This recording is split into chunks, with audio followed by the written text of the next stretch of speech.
Good evening, ladies and gents. Welcome back to another video of the channel. And today's video, we're going to be talking about Ja Morant and how the Memphis Grizzlies are entertaining the idea of moving Ja Morant. So without further ado, y'all already know, let's go ahead. Let's get into it. So we know that Trae Young has been traded from the Atlanta Hawks on over to the Washington Wizards. If you have not watched that video, it's right there. You should definitely check that out after this. Don't watch it right now, but after this, yeah, go ahead and peep that out. But seriously, I did not expect the next star person to be Ja Morant. This season, Ja Morant is averaging 19 points per game, shooting 20%. What the frick? 20% from three? He's also getting around 8 assists a night as well.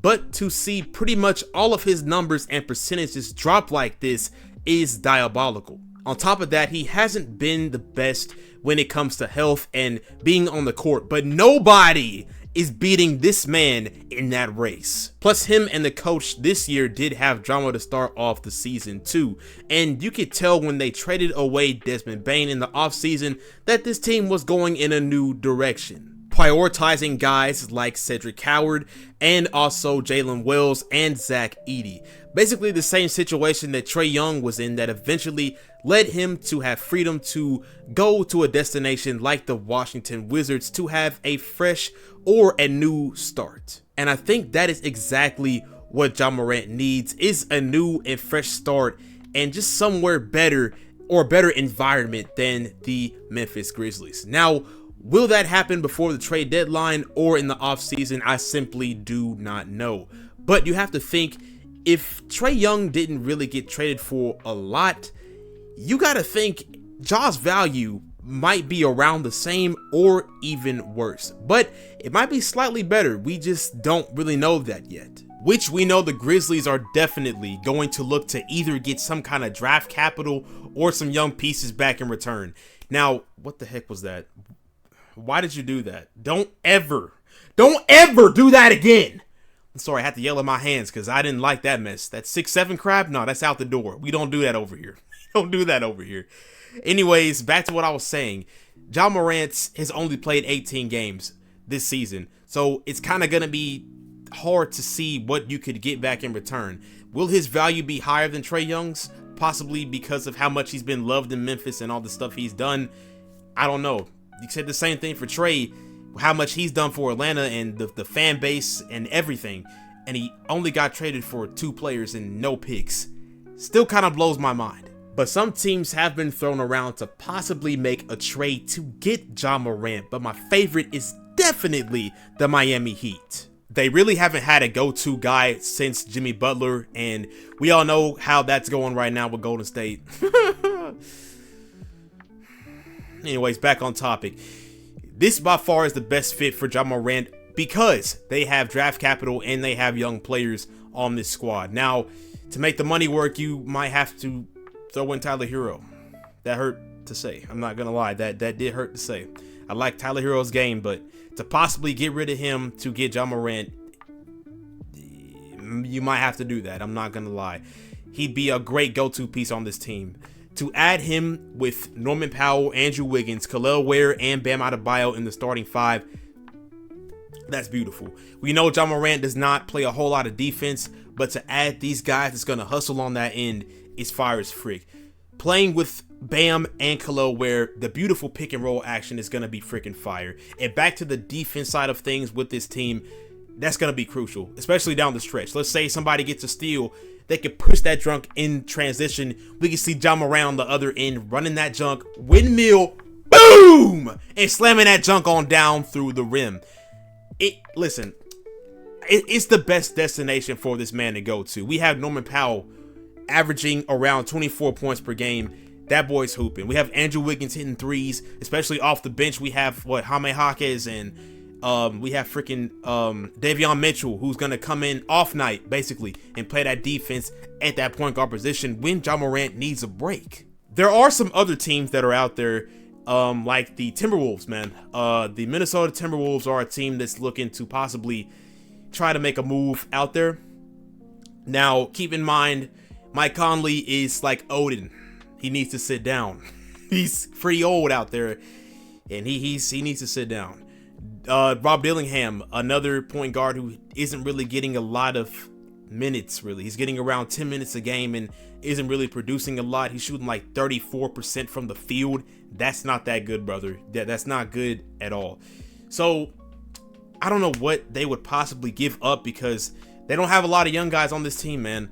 Terrence Shannon Jr., freaking Leonard Miller. I mean, like, it's not a lot of young pieces to go off of with this team. They have draft capital, though. That's one great thing about them.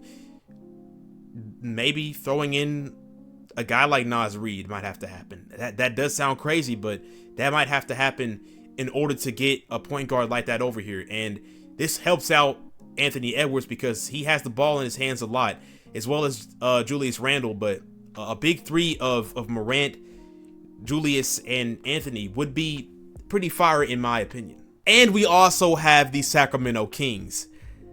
Do I really need to explain myself of why this is not a good fit? I don't really think I have to, but I am anyway. I mean, come on, bro. Who wants DeMar DeRozan, man, or Zach LaVine? It's not gonna work, man. It's not gonna work. That's not draft capital, and that's not somebody freaking young. That team sucks, buns. If we lose tonight against them, I'm going to get pissed. I'm going to get angry if we lose against that team tonight. We probably will, because it's Golden State. Back on topic. I need to get back on topic. Keegan Murray. Possibly you throw him in there. I just don't know how the Grizzlies would feel if that is the beef of the trade. I don't like that for the Grizzlies at all. If they try and make something happen with the Kings, maybe Malik Monk too. You throw him in there or something like that. Possibly. It could be experimented with, but I don't know if it's going to work to the fullest extent that they want to see. Another team is the Milwaukee Bucks, who, I mean, I would definitely try and swing with it, especially with what Giannis said, yesterday, or today, kind of. I forgot what day that was. I'm not going to lie. I'm sorry. My brain's moving at like 10,000 miles per hour right now. He wants to stay loyal to the Milwaukee Bucks and stay on that team. So you could possibly try and make a swing to get John Morant. I don't know if that's going to work, and in my honest opinion, that's not going to happen. I'm not going to lie to you. I just don't see it happening. Maybe you throw in, I don't know.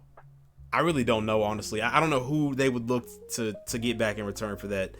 But I mean, hey, nothing beats a swing to try and upgrade your team, especially keep Giannis on the team. You got to keep that man happy. So this might be the last few times that we see John Morant in a Grizzlies jersey, which is honestly sad. I love watching this man and Dillon Brooks go against my Golden State Warriors and rile up Draymond Green. Excuse me, sorry. I meant Darth Mule. But you guys let me know how y'all feel about this down below. Where do y'all think John Morant could possibly go? What do you guys think is going to happen with John Morant? Do you guys think he's going to get traded during the season, or do you guys think he's going to get traded in the off season? What do you guys think is going to happen, and what team would you like to see him on? Let me ask that. What team would you guys like to see him on?